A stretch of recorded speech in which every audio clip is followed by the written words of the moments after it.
Tess, can you hear me? Am I audible? Yes, I think so. So good afternoon for our Indonesian audience and good morning to those in the Netherlands. Welcome to the Social Science and Humanities session of Winner 2001. And I'm Zulfa Sakhia, your moderator for this session. This session is going to highlight academic collaboration between the Netherlands and Indonesia in the field of social science and humanities. And we are very fortunate today that we have two prolific speakers, Professor Ahmad Najib Burhani, hello, and also Professor Bart Barendrecht. Goedemorgen, Professor. But before we start, let me introduce you briefly to both of our speakers. The first is Ahmad Najib Burhani. He is a research professor and the acting head of the Institute of Social Science and Humanities at the National Research and Innovation Agency, or BRIN Jakarta. Previously, Professor Burhani was the director in the Research Center of Society and Culture at the Indonesian Institute of Sciences, or LIPI. Professor Burhani won the Professor Charles Wendell Memorial Award in 2013 from the University of California, Santa Barbara for the academic achievement in the field of Islamic and Middle Eastern studies. And secondly, we're going to have Professor Bart Barendrecht. He's a professor in the anthropology of digital diversity at the Leiden Institute of Cultural Anthropology and Sociology. His research and teaching straddles the fields of religious, media, and area studies. Most of Professor Barendrecht's ethnographic projects have focused on Muslim Southeast Asia, and he has conducted extensive field work in Indonesia, Malaysia, and Singapore. I'm sure you cannot wait to hear from their talk. So without any further ado, let's hear the first talk from Professor Burhani, then followed by Professor Barendrecht. Professor Burhani, the stage is yours. Thank you, Mbak Zulfa. Good afternoon and good morning, everyone.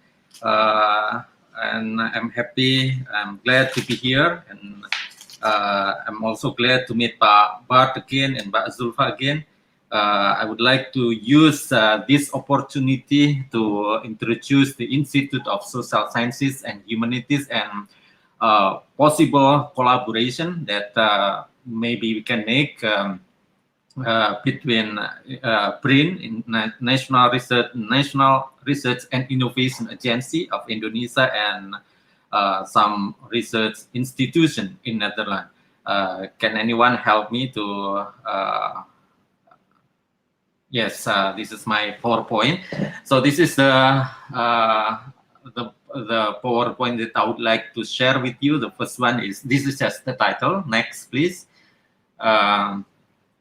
Next one. Yes, my talk, some of them based on the paper that I just wrote and will be published hopefully this week or next week on the National Research and Innovation Agency, a new arrangement for research in Indonesia. But specifically, I will talk about the Institute of Social Sciences and Humanities. This institute is one of the research organization within the BRIN, that the main purpose of the research organization is knowledge production.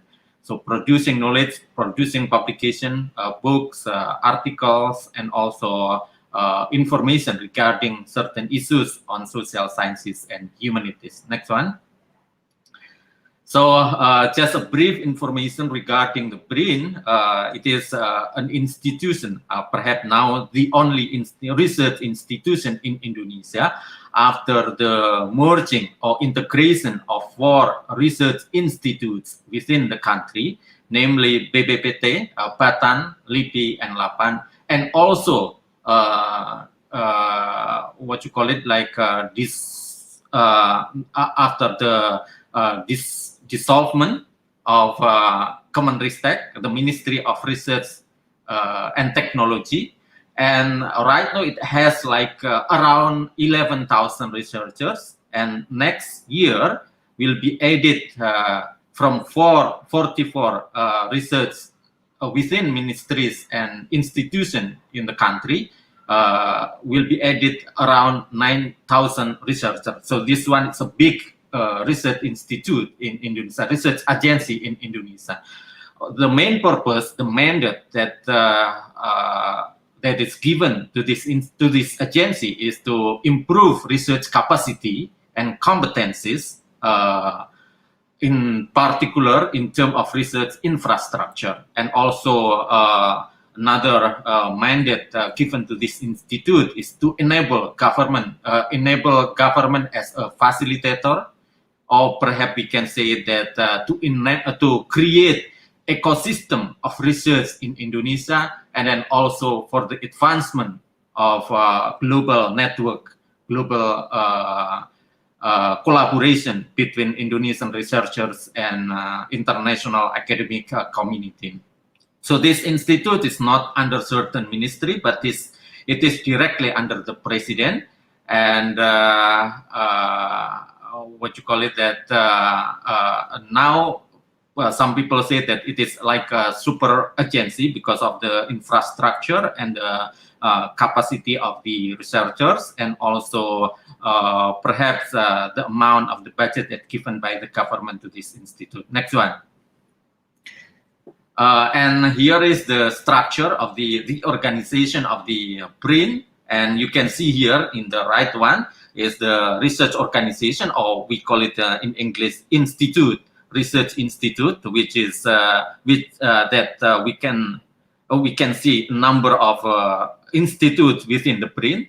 One of them is in the Institute of Social Sciences and Humanities, and there will be a few other research organizations related to social sciences and humanities that will be established next year, such as the Institute of Religion, something like that, and the Institute of Language and Literature, and then also the Archeology and something and other a few other research organizations.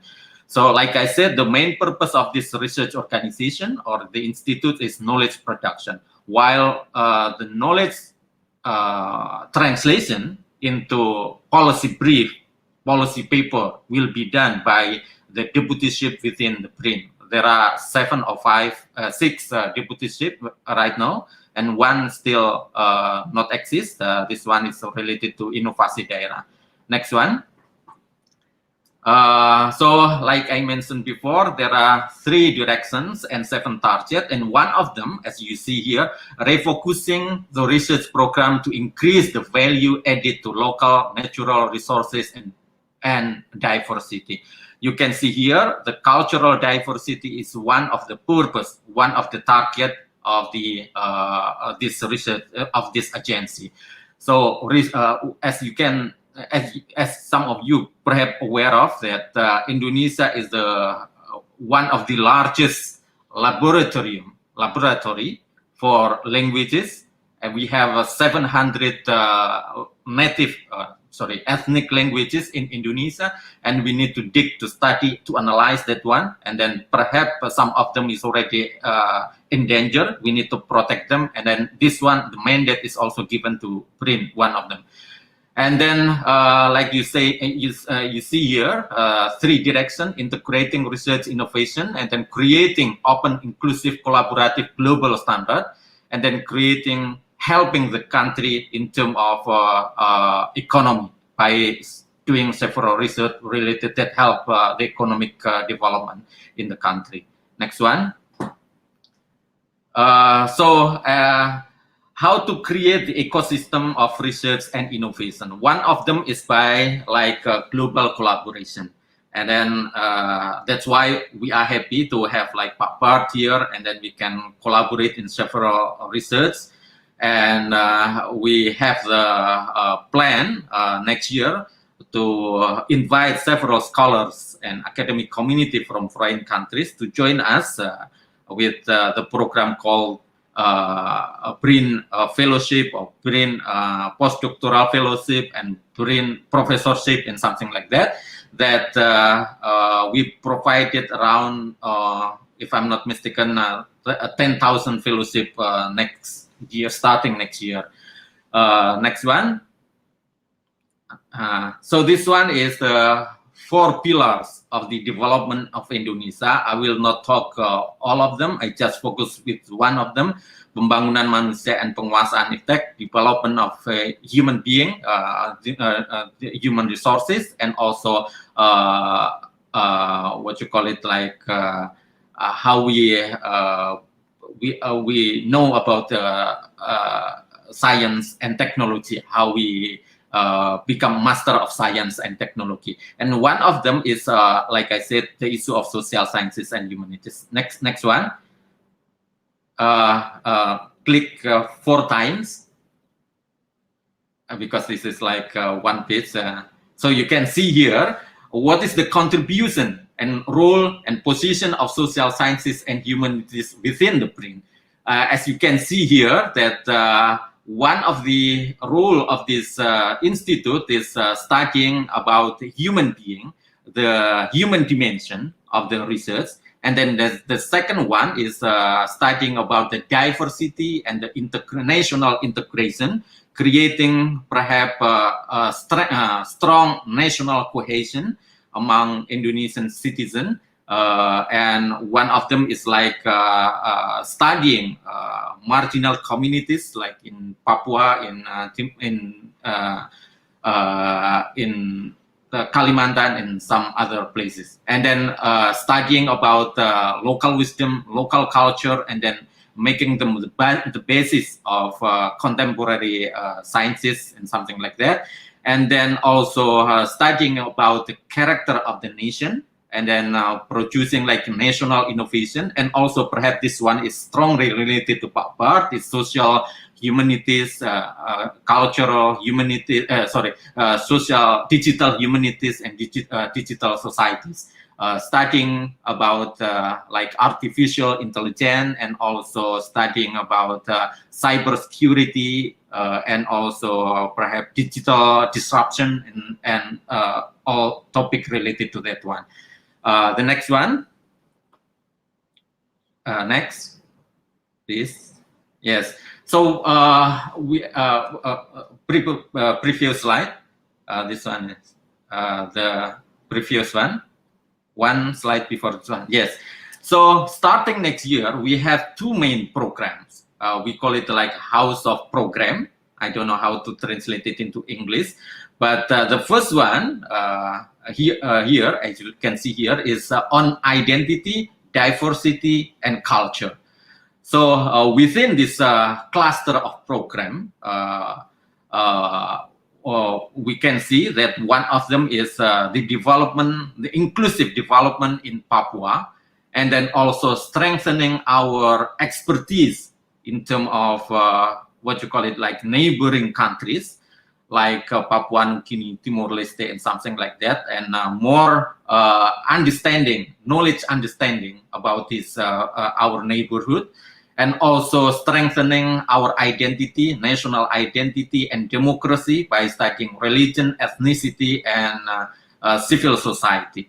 And also part of the identity, diversity, and culture is also commodifying Indonesian culture, Indonesian tradition into much more perhaps contemporary usage, something like that. And then the last one is about tolerance, multicultural in digital era. The next one. So this one, the second cluster of program that we will do next year is on economy, social change, and social management or something like that, tata kelola.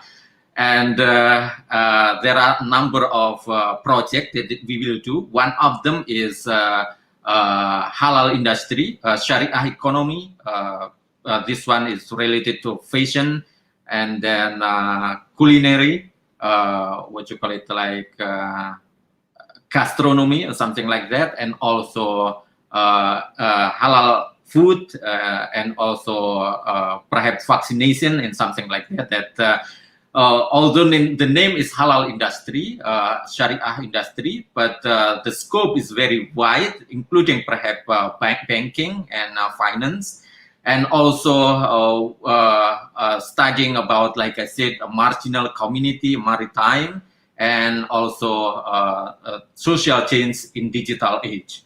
So we have actually collaborated with KITLV, for instance, on recording the future, and also right now on the in the context of BRIN KITLV, we are still designing BRIN KITLV fellowship, and also we are trying like to publish several of our publication at BRIL or at the Leiden University Press, and to upgrade the leverage of our publication internationally, globally. The next one. So the main inspiration for these two clusters is actually the book that produced by Zulfa and teams, Science 45, Agenda Ilmu Pengetahuan Indonesia, which is mainly the chapter 1 and chapter 8. Next one. So here we can see that the target, the main goal of this program, all the activities related to science, research, and innovation is Indonesia bersatu, berdaulat, adil, makmur, sejahtera, unggul, kompetitif, dan disegani di dunia. You can understand all of this term, right? The next one. So as you can see, the first cluster that we will do next year is the translation of these six main question on identity, diversity, and culture. And then next one. And then the second cluster is the translation of the chapter 8 of the Science 45 on national economy, and then on youth, on digital, what you call it, flood of information and something like that, how to translate it into English, and then on education, on law, and something like that. So I think this one is the last, or is there anything else? The next one? Yeah, I think that's all. Thank you very much, Mbak Zulfa.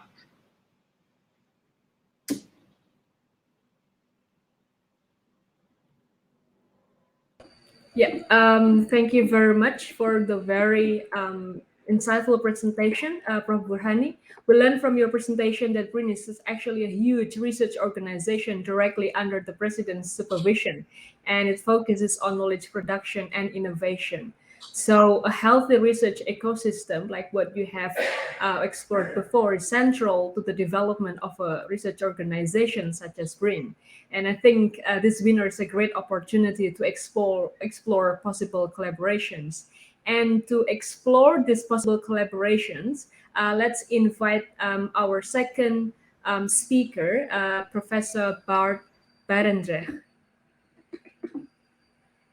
Yeah. You have to unmute yourself, Bart. Sorry. Yeah, okay. Yes, on this stage. Okay, so the floor is yours, Professor Barendrecht. Thank you. Goedemorgen, selamat sore, dear colleagues. Thanks, Ibu Silva, for the kind introduction and moderating this session. Thanks, of course, to Prof. Najib for what was a very rich presentation, a very promising presentation as well. And yes, very good to see each other again, I would say. Maybe somebody can put up the PowerPoint, please. Thank you.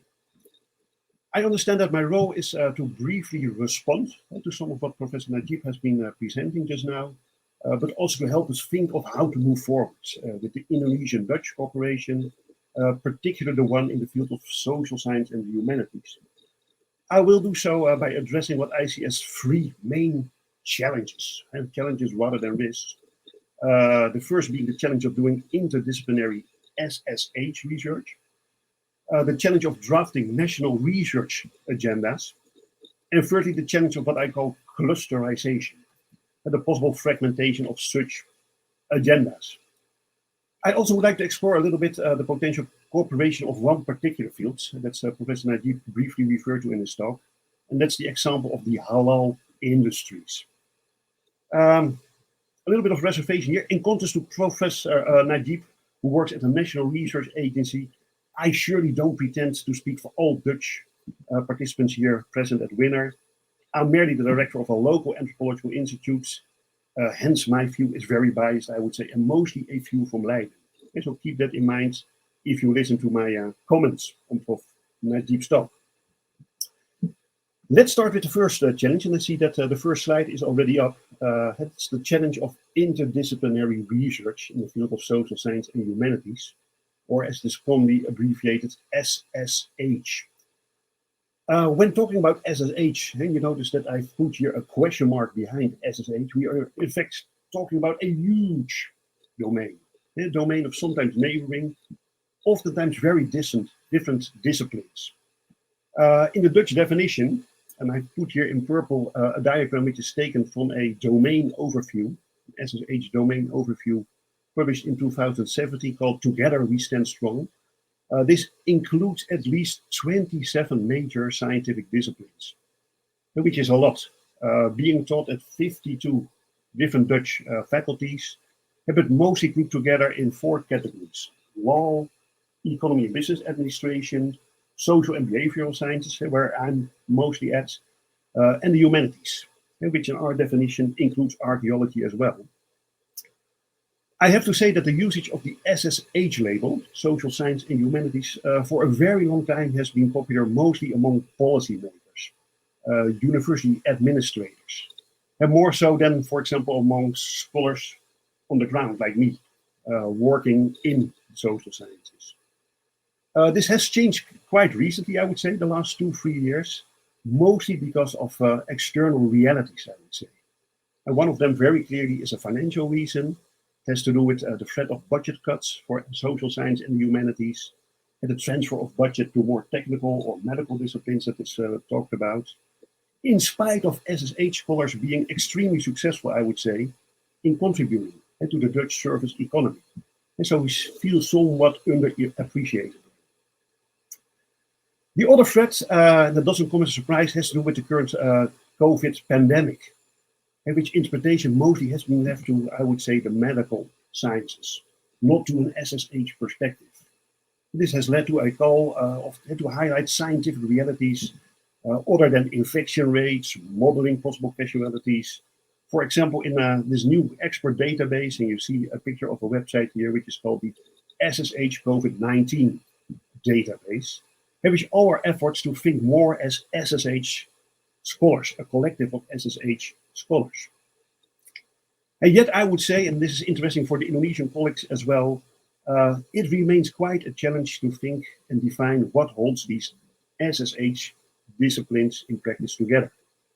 And personally, I do think it's mostly the promise of interdisciplinary research, borrowing each other's methods, learning from each other's insights. But this created, of course, huge problems like climate change, refugee crises, the post-truth internet that Professor Najib was already referring to, are simply too big for any one discipline to address alone. And so that for me is the big promise of the SSH field. I firmly do believe that SSH disciplines are generally more open towards interdisciplinary research, although I'm sure that a lot of other scholars, colleagues in other disciplines back to differ. And of course, it remains a question if the most exciting interdisciplinary research is also to be found in neighboring SSH disciplines. And me, for example, working with an archaeologist, or me working with somebody from area studies, which is relatively close by, or exactly with those disciplines which are further removed. And me working with doctors from the academic hospital or computer scientists. But I leave that open here. I also do think that SSH interdisciplinary promise comes with a lot of challenges that are interesting to discuss with our Indonesian colleagues at BRIN. I noticed that at least at the Dutch side, a lot of our scientific infrastructure is mostly geared towards traditional monodisciplines, and like anthropology or political sciences. Educational programs are, so are conferences which are mostly from one discipline only, as are journals or even funding programs. And I think especially early career scholars will have a hard time to go down the interdisciplinary path. And most recognition is still found in specializing, and foremost that is in just one discipline.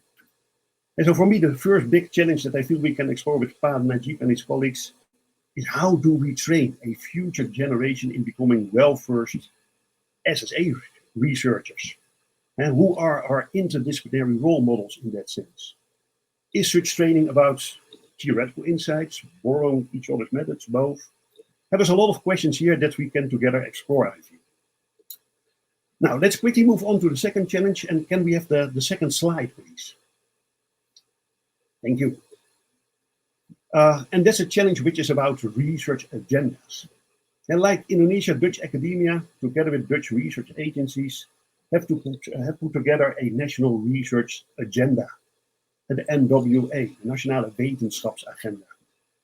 It is by no means the only agenda that we are looking at as scholars at Leiden University. And there are other long-term strategies, I would say. In the context of this panel, it's worthwhile mentioning, for example, the newly formulated Social and Behavioral Science Sector Plan. But there's also a similar humanities sector plan, all looking at the next 5 years of research. And that would be good to share with the colleagues of BRIN. It's, however, this NWA, this National Research Agenda, which mostly sets the tone in public debate. And the NWA, that's not a public secret, I would say, is both hailed and despised by Dutch academics.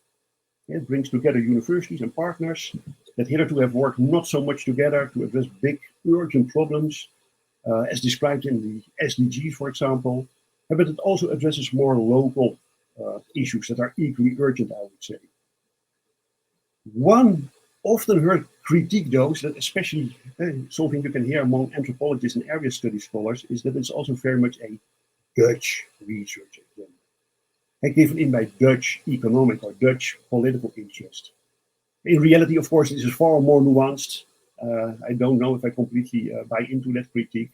But it's true that there's generally more focus on Dutch and European interest in this agenda, which partly can be explained because it's a bottom-up inquiry. And we have asked Dutch citizens what they deem as the most urgent problems of our times, and hence it's often framed in very national terms, I would say.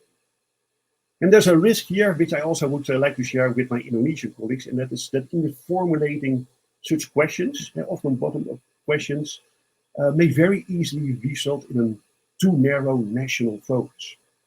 And national agendas run the risk of obstructing us scholars from studying other people, other scholars elsewhere, struggling with similar questions. And we simply may miss out on trends that escape the national framework, and that are hidden relations elsewhere, and that matter to the things that we are doing research on. I do feel it may be a very interesting exercise, and I'm particularly looking here at the colleagues from science and technology to closely scrutinize such national agendas. And starting with the Indonesian and the Dutch one, let's put them together side by side, as many of these agendas tend to be pretty uniform, you may notice. Which again is not strange, considering that there's huge global problems we are all facing, but it may also shed a light on what we are missing out on. And that's for me the third challenge, and maybe the third slide of these. And that is directly given in by the seeming uniformity of research agenda. Can I see the next slide? Thank you. And here some introspection is needed, I feel. I told you I'm myself a director of the Leiden Institute of Cultural Anthropology and Sociology. Our own research program is called Global Vulnerabilities and Local Resilience. Again, looking at these huge challenges we as humankind worldwide face, but especially studying the often very local responses to these problems and the ways we continue to survive, how we stand strong in the face of all these big problems we are looking at. Now, we study those responses by looking at three main foci or research clusters. And again, it's interesting to compare this with how BRIN is doing things. They're given in by Science 45. And the main foci won't come as a surprise. One of them, diversity, is very much, I would say, at the core of anthropology, anthropology's key interests. And secondly, we have the anthropology of digitalization, which also echoes interest at BRIN, of course. And thirdly, at the anthropology of sustainability, and looking at the climate crisis, climate refugees, and so on.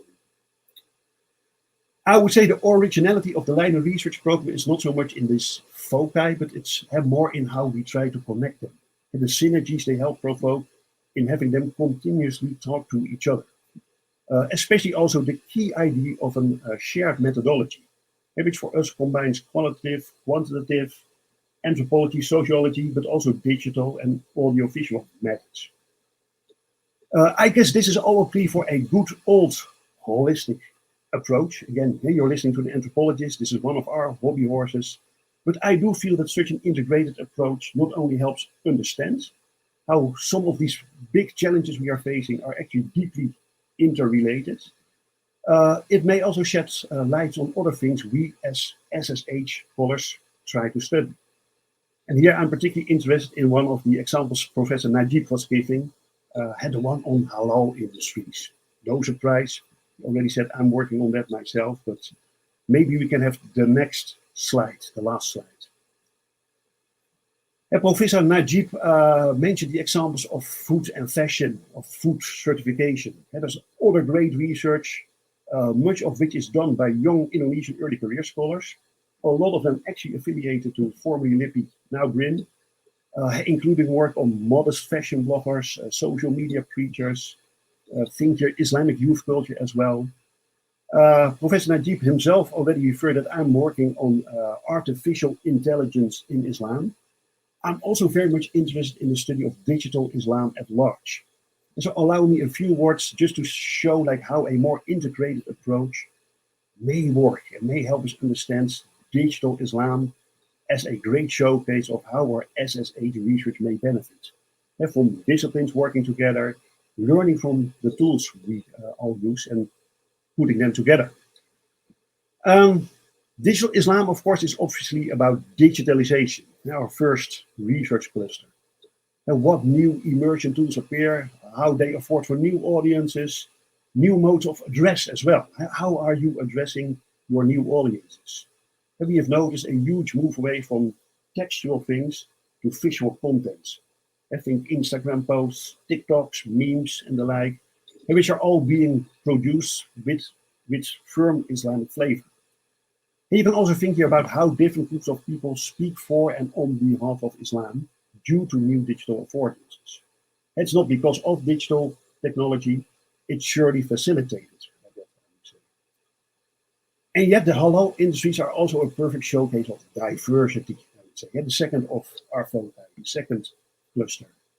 And not only because the new spokespeople are often young, many of them are young females, but because halal comes to stand for an enormous range of Islamic brands, Islamic strands, which is sometimes bedazzling, I would say.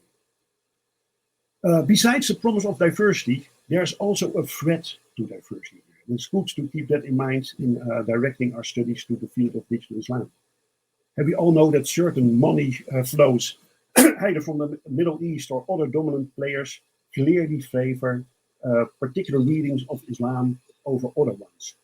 And that's nothing new, that's not because of digital technology, but new is the way that sophisticated technologies like AI, bots, algorithms may obscure such dominant readings and may obscure the difference between different strands of Islam and how they encode dominant readings and naturalize them, eventually resulting, I would say, in Islam's own algorithmic biases Islam's filter bubbles, and so on and so on. An exciting field, I would say, which much links also to the research on diversity that Professor Najib was pointing out. Finally, and that may be more surprising, I think it's worthwhile looking at digital Islam also from one of our other clusters, sustainability.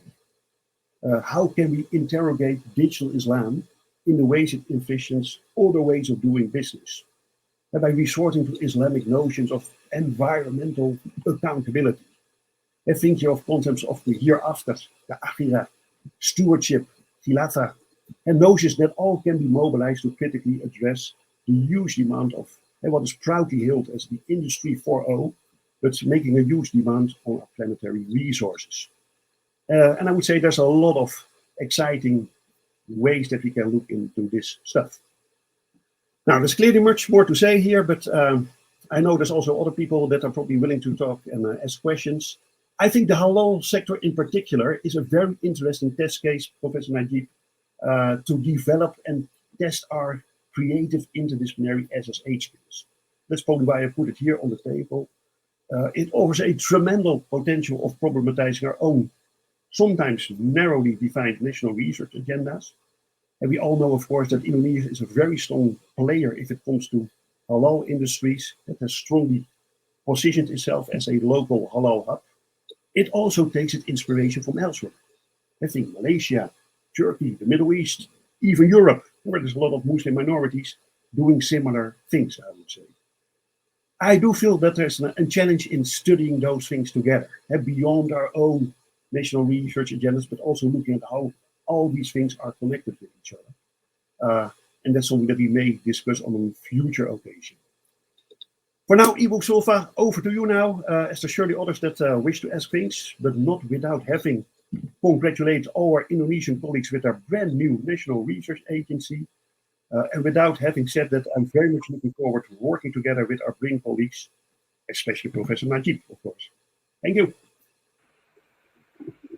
Thank you so much, Pak Bart, for your very insightful presentation once again. And it's really interesting when you discuss the impact of this pandemic and the social, political, economic condition on the state of the current state of the social science and humanities field.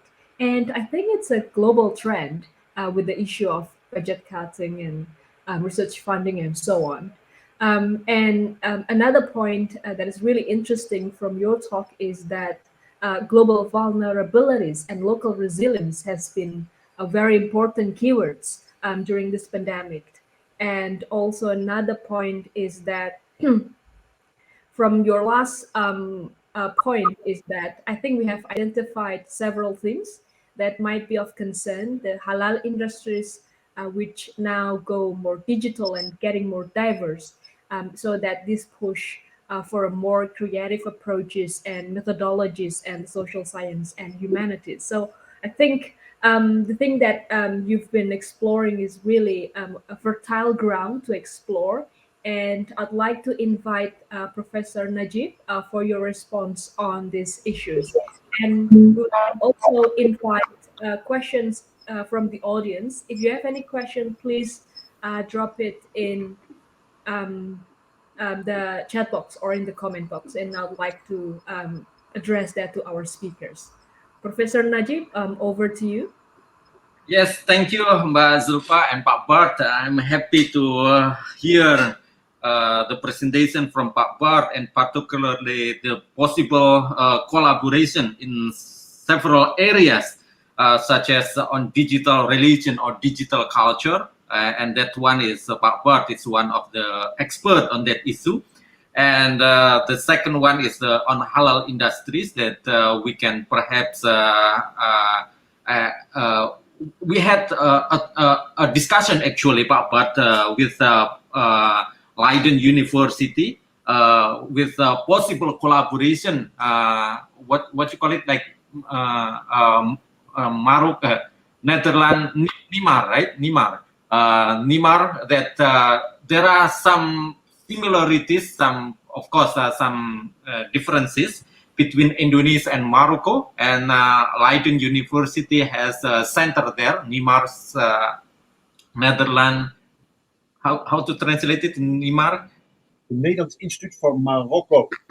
Yes, Netherlands Institute of Morocco, and the head of that center, if I'm not mistaken, is Professor Leon Buskens, and we can extend that kind of collaboration not only with Morocco but also in Indonesia in studying culture, halal industry, and something related to that one. One thing that I think perhaps you haven't elaborated the possibilities of studying marginal communities. As you know, like previously, several Dutch scholars have been conducting research on these issues, like on Ngaju, on Papua, on several areas. And this one is part of the studying our identity, studying our culture that still missing at some point.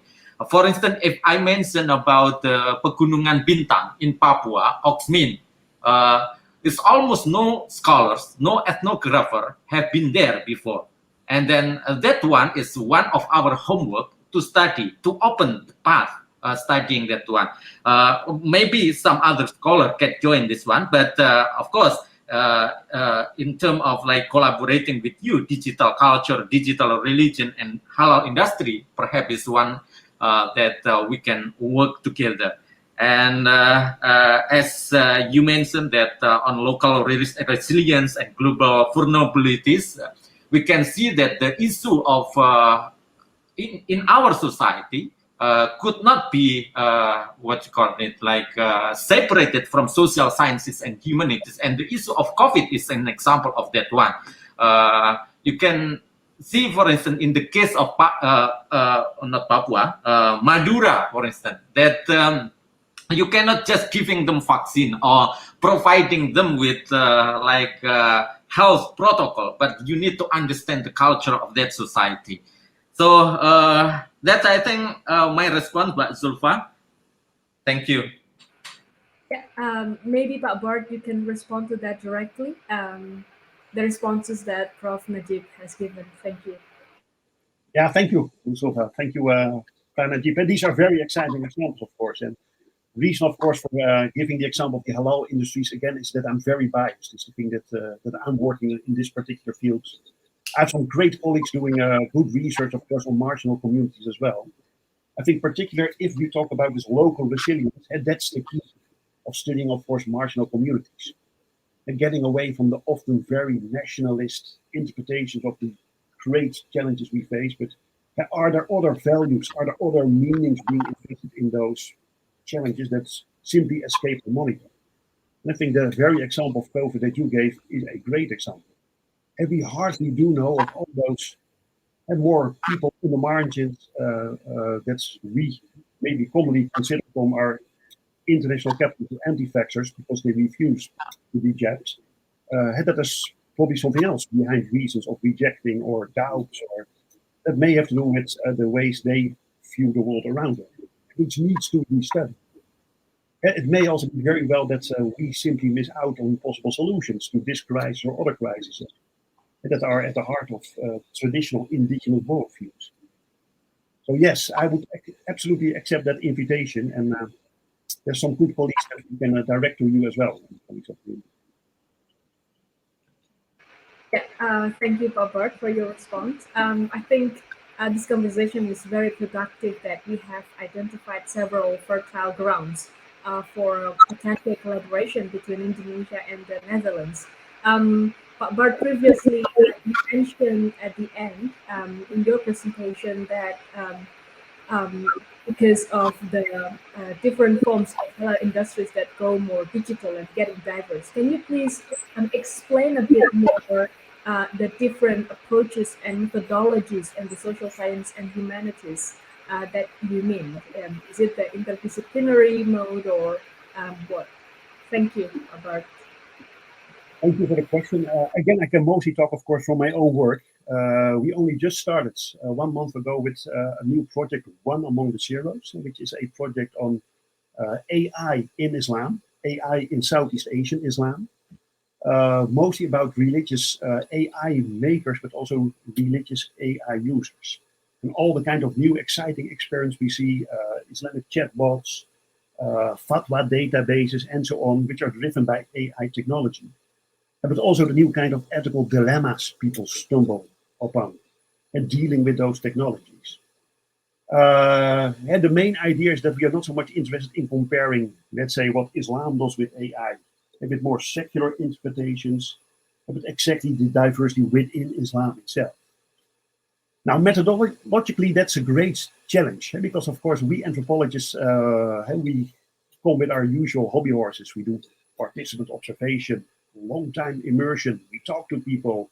We hang out, and we deeply hang out. Make mistakes. We try to code ourselves. We're being laughed at, but in such a way we are learning. But there's obviously, of course, also other exciting ways to go if it comes to methods. And what we do is, for example, work with computational analysts working in the digital humanities, but also in computer science, looking at a collection of 400 Islamic journals in the Asian library in Leiden, and to see how people have been talking about artificial intelligence in the last 50 years or so.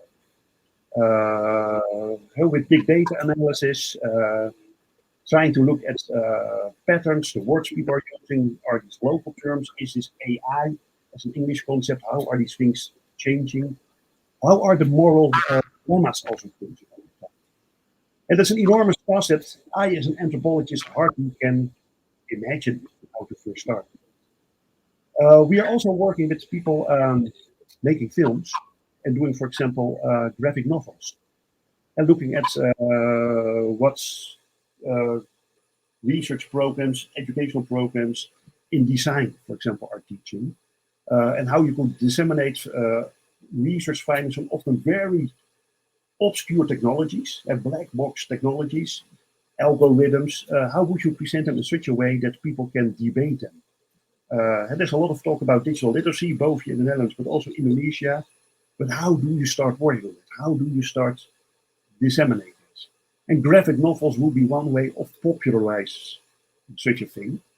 But also asking people, hey, can you draw me an algorithm? What does that look like? And what will an Islamic robot look like in 50 years from now? Do they exist? Do they make sense? Please, can you draw? And so one of the main tenets of that project is exactly looking for more provocative, exciting methods that are often not in our anthropological toolkit, but we have to look for elsewhere. Mbak Zulfa? Yes. Oh, you want to respond to that, Pak Najib, directly? If I'm not mistaken, there was a question from Pak Bart at the beginning related to how to educate future researchers of social sciences and humanities in the context of digital era and something like that.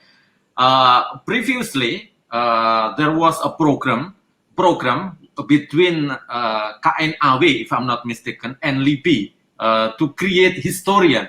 And the first batch at that time was including Professor Muhammad Hisham, and then some other scholar from Kemendikbud and UI and some other places. NIOT program, if I'm not mistaken, the name of that one, or program.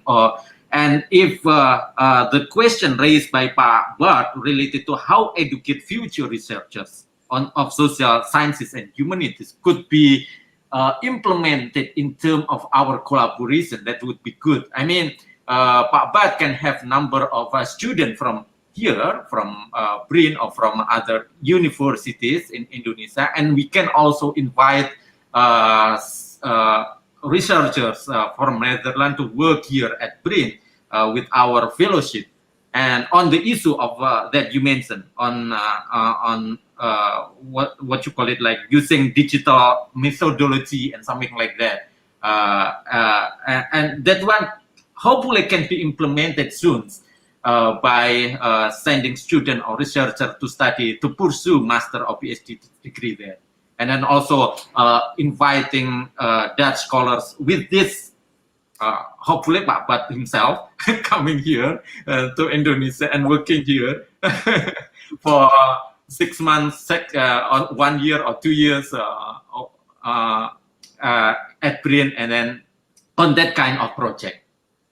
So we can include that one in the cluster, in the project at BRIN and Leiden together, perhaps. It sounds like a wonderful initiative. Thanks. That's thinking of you. Alhamdulillah, I would say. But it's a big question nowadays, also, I would say, in Dutch universities.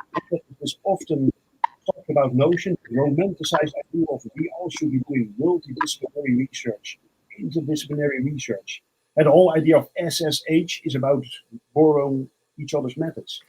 But where do you start teaching those to young scholars? Is that at the bachelor level, the master level? Is that far too early? Should you be doing that at the PhD level? Who's going to teach that? Do we really have interdisciplinary researchers?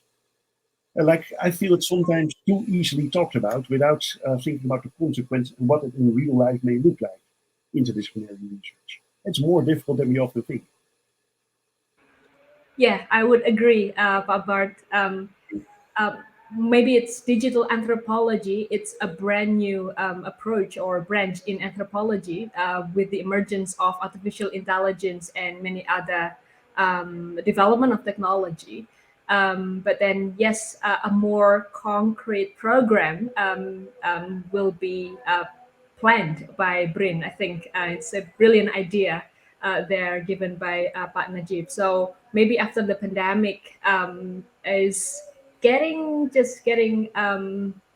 better, then we look forward to welcome you here, Pak Bart.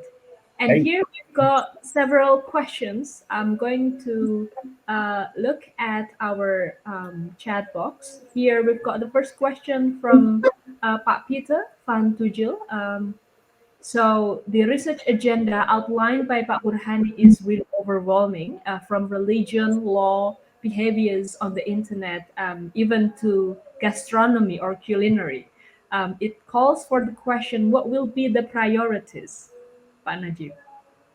So maybe we'll discuss once first, and then we're going to the next questions. Okay, yes.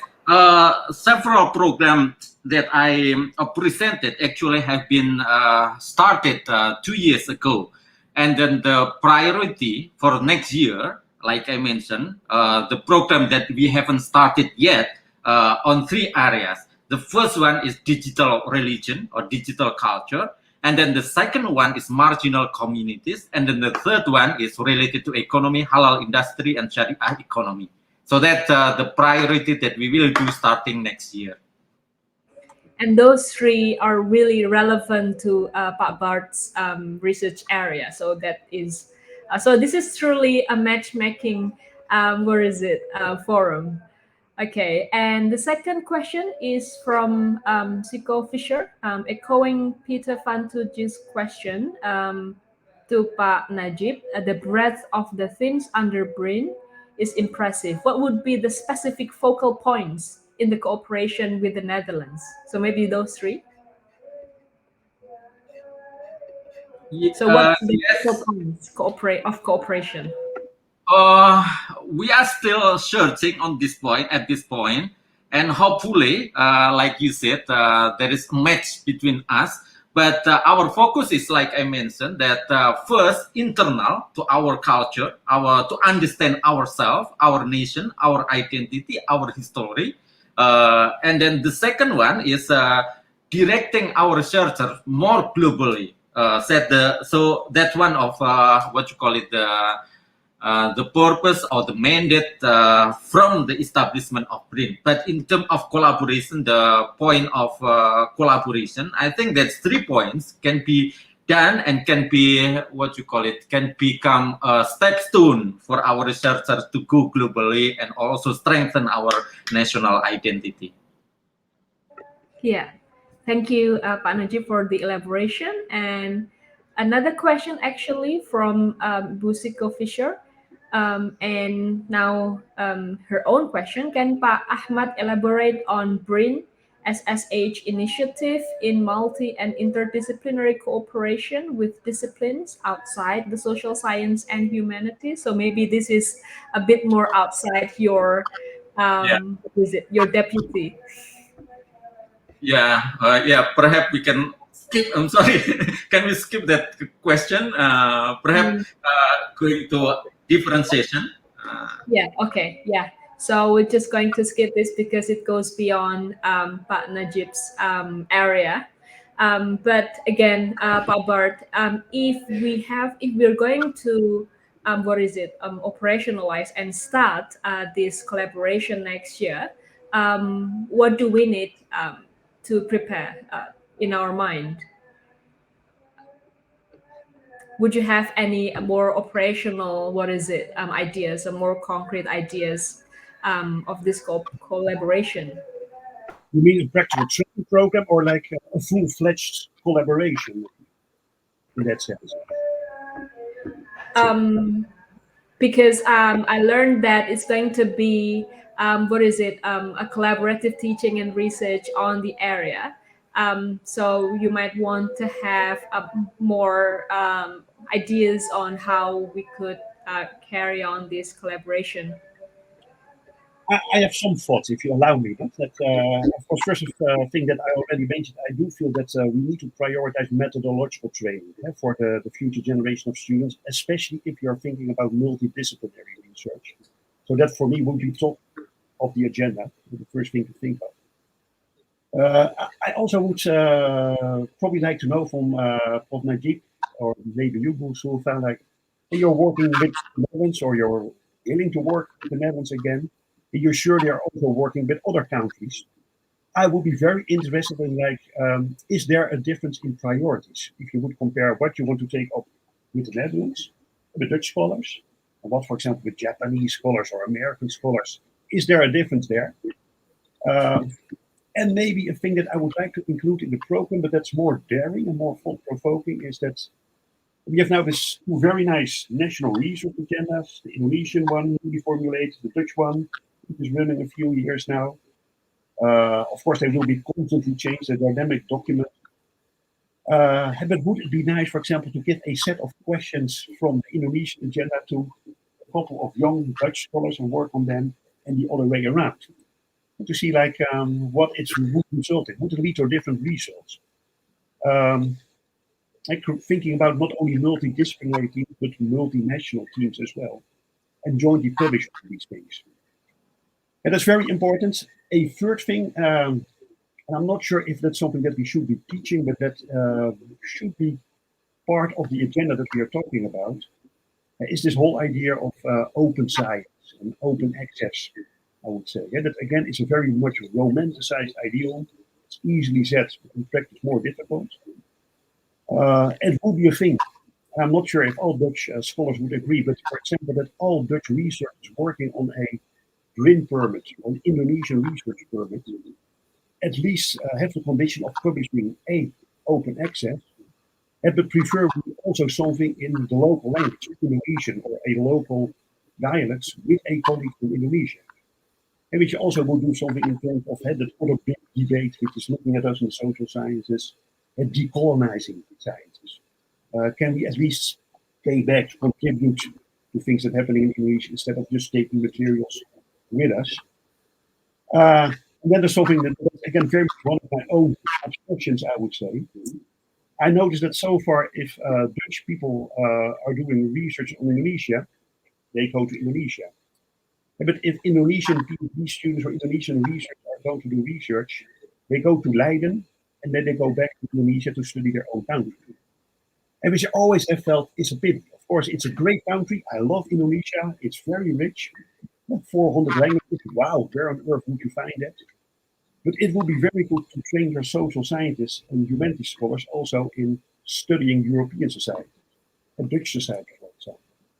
So I would be very much in favor, for example, training anthropologists or sociologists studying us, studying Dutch society, holding us in.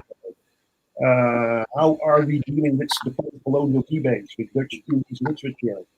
What can you learn from our struggle with diversity or the COVID pandemic?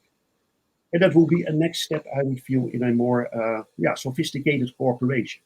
And that it works two ways in that sense. A lot of ambitions here, I realize, but Yes. But it sounds really fascinating, Papa, to hear the ideas from the very conceptual level into more methodological one. So yes, I would agree that interdisciplinary as well as mutual study between both countries is possible, especially the issue on decolonization. And I think it's a way to have a more equitable relationship and collaboration between both countries.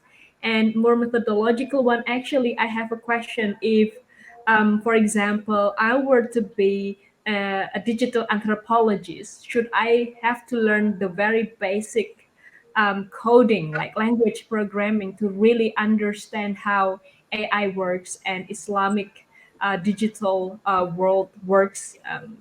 Should I learn language programming? It's a great question. Like I would say yes and no. Because I would give up. No, and it's like for example, an anthropologist student in Indonesia. Should she or he study Bahasa Indonesia? Yes, I would say it's key to understanding a culture, and you also show people that you respect their culture by doing some Indonesian language. As an anthropologist, I don't have to master or excel in Bahasa Indonesia. I sometimes sound like a silly small kid of 5 years old, but I can make myself understandable, and that's important. And the same for programming. If you're studying a topic like digitalization or algorithms, bots, AI, I would invite at least my PhD students learn to code a little bit of Python, HTML, some basic languages. Not in order to understand them, but how to do them wrong, stupid mistakes to be laughed at, so people can explain you how they should work. I think that helps in understanding what's the topic you are working on. Yeah, I would agree with that. Although there are so many challenges to learn language programming, because me myself, I study language English, but it's not in terms of accuracy, but more mutual intelligibility. But with language programming, it should be really accurate. Yeah. You miss the slash, then your program will not work, and so on. So Which have we, learned something there. sorry. You have already learned something there, that you acquire knowledge in the process. Yes, yes. So it's really fascinating. We have 10 minutes left. So I guess it's time to wrap up our a session here. So maybe Professor Burhani and Professor Barendrecht, if you've got some closing remarks or statement for this potential collaboration, please do. Professor Burhani, would you like to start first? And then followed by Professor Barendrecht. Okay, Mbak Zulfa, I think this kind of meeting is the first step to make our collaboration more concrete, to understand each other, to understand the program that perhaps Pak Bert and also Leiden University have, and then the program that we have. And then the second one, perhaps to make it more concrete, actually we would like, if possible, to make a call for proposal together. And we are planning, for instance, on those three areas: digital culture or religion, digital Islam, including that one, marginal communities and halal industry. We would like to invite soon, if possible, we can work together and in that one, and inviting Pak Bert or some other scholar from that in the context of supervising and also collaborating directly in the research. That would be the second step of collaboration. And then the third step, I think, by sending students and there, and then inviting fellows from Netherlands to Indonesia, perhaps the third step, making collaboration again more concrete. And then the next one of our output is like having like publication together, and then forming a more concrete collaboration in terms of like creating like publishing journal together and something like that. And in terms of understanding other society and culture, actually we are having like more modest, like Pak Bert like mentioned, that perhaps Indonesian scholar need to study like European societies. But for the coming years, I mean the coming 1-2 years, we are still targeting a more modest target by understanding our neighboring countries, having more expert on Papua New Guinea, more expert on Timor-Leste, more expert on Malaysia, and then after that we will expand to other countries. So that. But in this digital era, sometimes what you call it, it is indispensable, or what you call it, like it is unavoidable. We cannot only study one country by not by skipping other countries. What I mean is like we are globally connected, and then we need. If we are studying one country or one society, we have to understand also other society beyond that one. So of course, by only limiting ourselves on Southeast Asia first, but actually we need also to understand European societies, American societies, and something like that. I don't know whether this one is a concluding note from me, but the previous one about the steps that we need to take in terms of collaboration, I think we can make our collaboration more concrete. Thank you, Mbak Zulfa. Sounds really brilliant, a very brilliant plan, Prof. Burhani. Thank you so much for the very powerful closing statement. Prof. Barendrecht, over to you. Yeah, I'm not sure if I can add more to that. Like, I mainly Najib's wise advices, I would say. Like, I would be very keen on having a more dedicated PhD or postdoc fellow program. That would be very good. We're now looking at this huge, I wouldn't say fragmented, but this huge diversity in Indonesian fellowship programs. And it's all come with their own restrictions, their own regulations. It would be good to have some clarity of what is possible with what schemes, and maybe can we think of some of the main foci that you told us about, marginal communities, digital religion, and have a dedicated program for such. That would be very good. I like the idea of a joint publication series. I think that would be a very good step. And with books that are co-written by Dutch and Indonesian colleagues together, maybe the result of workshops, but not necessarily so. It can also be joint research projects. Great. Let's benefit from each other's infrastructure, research infrastructure. I do feel that's very important. He already mentioned the LIMAR. One of the things that I'm planning and have some budget for that is a twin workshop between Jakarta and Rabat in Morocco, the KITOV and the LIMAR, to work on AI in the Islamic world. And have people from Jakarta come to Morocco and tell them what's going on and the other way around. And those are exciting things, but they are made possible because we have infrastructure there. And you probably have other infrastructure in Papua or neighboring places that may want to use as well. But let's share with each other what we have for an infrastructure, I would say, not keep it to ourselves. I think it's very realistic that you say, like, let's focus on Indonesia and the neighboring countries first. I can only strongly endorse you to do so. And that is wise. I'm already very glad that you're also looking at the neighboring countries. And there's a lot to learn from Singapore, Malaysia, not only about how to do research, but also a lot of topics content-wise are quite similar. Europe will be later then, but you're very welcome, I would say, sending your scholars here studying us.